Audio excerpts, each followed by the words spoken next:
Go, hey everybody. I am here. I am like post-surgery and I'm going live on our Facebook group. So if you're watching this later on the podcast, show notes are going to be over at apurposedrivenmom.com/podcast 449, coming to you from the past or the future if you're on the Facebook group. And if you're not in our free Facebook group, search Purpose Driven Mom Community. Come on over. I will be giving some tips, strategies for you as a work-at-home mom to figure out how you can manage your time, your day, and fit it all in. I want to talk to you today about the microwave minute real quick for this quick tip today because I just used it and I thought, well, this would be really helpful to remind people of, hey, Lisa, how are you? Good to see you. Now, the microwave minute is a strategy I've been using for years, okay? And it helps me so much in freeing up the pockets of time. Let me tell you about how it got started and how you can use it. And listen, if you're in the Facebook group, when I'm done with this live, what I'm going to do in another post is I'm going to post my microwave minute checklist for you. So you can use mine or you can make your own. Now, the microwave minute concept actually came because I realized when my kids were little. So this was a strategy I came up with when they were still in like preschool, daycare ages. I was heating my coffee up so many times. Anybody else heat their coffee up like a million times, right? I was heating my coffee up so many times a day. And every time I would do so, 30 seconds, 1 minute here or there, I was picking up my phone, right? I was scrolling my phone, going onto social media. I was doing that. And by the end of the day, I remember saying, God, I feel like all I'm doing is heating this cup of coffee up again. I'm wasting so much time. And I thought, wait, what if I could capitalize on this time? And that's how the microwave minute was born. So essentially the concept of the microwave minute, doesn't always have to be at your microwave, but it could be anywhere that you have a little bit of pockets of time, is asking yourself, where can I add in tasks that maybe I don't really even want to do, maybe aren't 100% towards my goals, but they're tasks. Now, when I talk about tasks, I'm talking about those things, not so much the actions towards my goals. I'm talking about the little things we have to do to get with our day, right? Like I need to unload the dishes, I need to sweep my floors, I need to take out my trash, like all those things.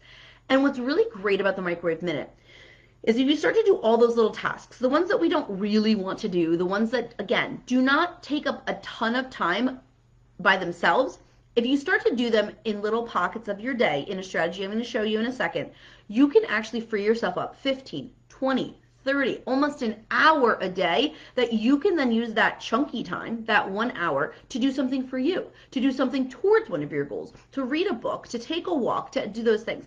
Because what I often hear from moms is, well, I can't go for a walk, I can't read my book, I can't do the thing for me because I have to do the laundry and load the dishes and all those things. And I'm not saying don't do them because they still have to get done. What I want you to start questioning is how can you do them a little more strategically so that they get done effectively, so that you have free time to do the things that matter and spend time with the people who matter, okay? So what happened for me was I realized this aha moment of like I'm standing at the microwave and all I'm doing is picking up my phone, which again, I love my phone. I love to pick it up. I love to scroll, play little games on my phone now. I'm here for it, right? But is there something I could be doing that is more efficient? That's the key word, efficient with my time. And I came up with a checklist starting in the kitchen. So when you're coming up with your microwave minute list, I want you to think about where you are and how you can maximize time. So we'll go through a couple categories. First up is the kitchen, because that's where the microwave is. And also I was just preheating my oven because I was putting some cookies in the oven for after school for the kids. I'm making dinner, etc. Like I spend so much time in the kitchen.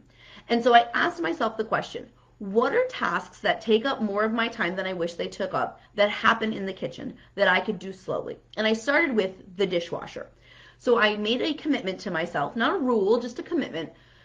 Every time I went to the microwave to heat up my coffee, or honestly anything, what I was going to do was I was going to unload my dishes because I realized that I was spending 15 minutes at the end of every night unloading my dishes. And every time I got there, I would be like, oh, I don't want to do this right now. I have to load the dishes, which means I have to unload the dishes. Like it was just taking so much more mental energy than it deserved. And I asked myself, if I spent the 30 seconds that I was at my microwave unloading my dishes, I wonder how many 30-second shifts it would take. And the answer is 4. It literally takes me 2 minutes to unload my dishes, maybe 3 max. And I thought, okay, if I can unload the dishes during my microwave minute, I don't need 15 minutes at the end of the day to get the dishes loaded. I can load them in 5 now because the dishwasher's already emptied. So what this did for me was it freed up time. Now I want you to think through the kitchen. when you're heating something up, when you're making dinner, when you're just like standing there, what are some tasks you can do? Now, I have a microwave minute checklist. And like I said, if you're in the free Facebook group, when I'm done with this, I'll go find it and I'll post it for you so you can just screenshot it, download it, and take my checklist if you want. But what I decided was, all right, let me look around. I can take the recycling or the trash out. I can start making lunches. I can wipe down the counter. I could sweep. You know, these are all things I could do while that 30 seconds to a minute of the microwave was happening. I wasn't just now letting this dead air space take up in procrastination on my phone. It was actually being purposeful. So think about your kitchen and ask yourself, what are the things you can do? Now, this checklist I used to keep on the side of my fridge because oftentimes when we get started on something, I'm like, I don't know. I know there's something I could be doing right now, but like, what is it? What could I be doing? So I made a checklist for myself to eliminate the mental fatigue and just say, okay, coffee's in the microwave, whatever. First up is always unload or load dishes. That's always my first thing, so that way I don't have to do it later. It's just a constant thing. Then it's what might say wipe off your counters. Then it's like put away the mail, sweep, take, and I have a list there. This way I can maximize my time during the day. What's great about having a list there too is that other people see it. So this is one where my kids want to earn extra money or I could use some help with something. I could say this is the next thing that needs to get done. Now the kitchen is a hot spot, so start with your kitchen. Let's think through some other hot spots. My second hot spot where I found that I was wasting time or just not being, it wasn't wasted. It was like the time was just passing and I wasn't doing anything that would be considered like more productive. Now, here's the thing. Scrolling my phone, going on my little games, reading on my phone, like all those things can be productive in the sense of rest being productive. But I realized that if I wanted to have time for my other goals, I was going to need to be strategic about the time I did have. And I would rather spend that 30 seconds getting the dishes done so that later I can spend that 15 minutes reading. That's just how I felt about it. Is it fine to scroll your phone? Yes. Is it fine to have times where you're not doing? 100%. But I want you to think, are there places I can maximize? So the car was another one. I found that I was, in drop-off line, pickup line. Now I wait for my daughter for cheer. I'm sitting in the car a lot more than I would like to be. And I asked myself the question, what can I do while I'm sitting in the car to either work on a goal or, again, to get these more rote tasks done? So for me, this became make a phone call. This became answer my text messages. This became editing through my photos on my phone. I would have a book so I could work on one of those goals. And I kind of coupled those two. We call them habit triggers, where if I'm in the car solo, I'm listening to an audiobook or a podcast. Like that's kind of how it is. And it really helps me maximize that time. You can dust off your car, trash, right? I've coupled those tasks too. I'm waiting at the gas station. Anyone else do this? I'm waiting at the gas station. I'm going to empty the trash in my car. So I want you to think through your hot spots. Are there times where you're just like waiting for something to happen? And if so, are there tasks that are happening inside that room that you could potentially do while you're waiting? That's really the question. Now, again, the caveat of your permitted downtime, go and scroll your phone. Like all of those things are completely fine to do. But I found that I was saying to myself, I don't have enough time. I don't have enough time. And if you find yourself on that replay of I don't have enough time, ask yourself, where can I be more efficient? Now, if you're like, I'm not sure, my recommendation is going to be a time inventory. Inside of a time inventory, you're going to go through a couple days or a couple time blocks and write down every single thing you do. All right, and you're going to write down what it is and about how long it takes you. So you could do start and stop time. You could say, oh, I did this for about 15 minutes, whatever it is. When you're done with that list, now you kind of know how your time's being spent, and this is where you can answer that question, where can I be most effective?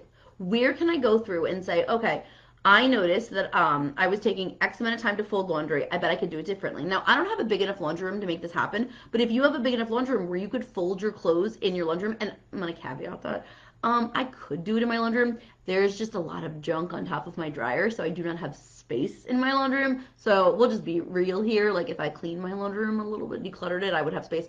But say you have space to fold the laundry. Instead of, I'm going to take 15, 20 minutes to fold this load of laundry at the end of the day, when you could be spending that time doing something that fills your soul up a little bit, moves you towards your goal in a relationship, spending time with the kids.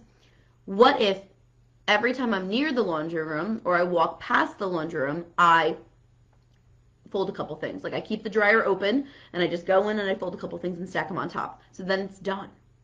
Now I do prefer to batch most of my things, but this is just a different strategy based on different things. A lot of people want like one size fits all. Sometimes I batch, sometimes I use microwave minute, right? Those are all things that are helpful. Hey, Melissa, how are you? And again, listen, if you're listening on the podcast or on YouTube later, go search Purpose Driven Mom Community. We'll link it up in the show notes.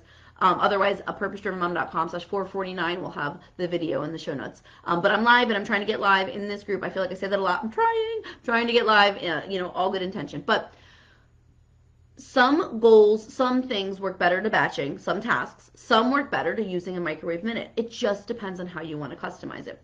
And so I like to use this strategy for those small things that they take up more time than I want mentally and physically, right?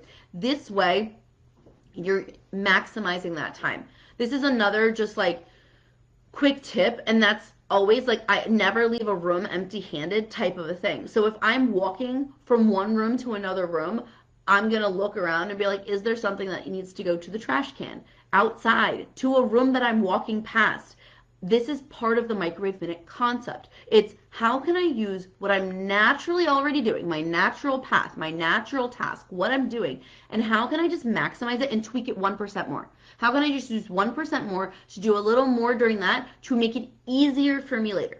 All right, so this is our quick tip for today on how you can use the microwave minute. Again, if you're on the podcast in a few weeks, hey, show notes are at purposedrivenmom.com/podcast 449. If you're on the YouTube channel or in the Facebook group, comment and let me know what microwave minute tasks you can do today. And give me 5 minutes if you're live in the Facebook group. I'm going to go find that download of the microwave minute checklist for you, free. I'll drop it in here so you can get some ideas of some of the ways I maximize my microwave minutes, and you can too. Have a wonderful day, and we'll chat soon.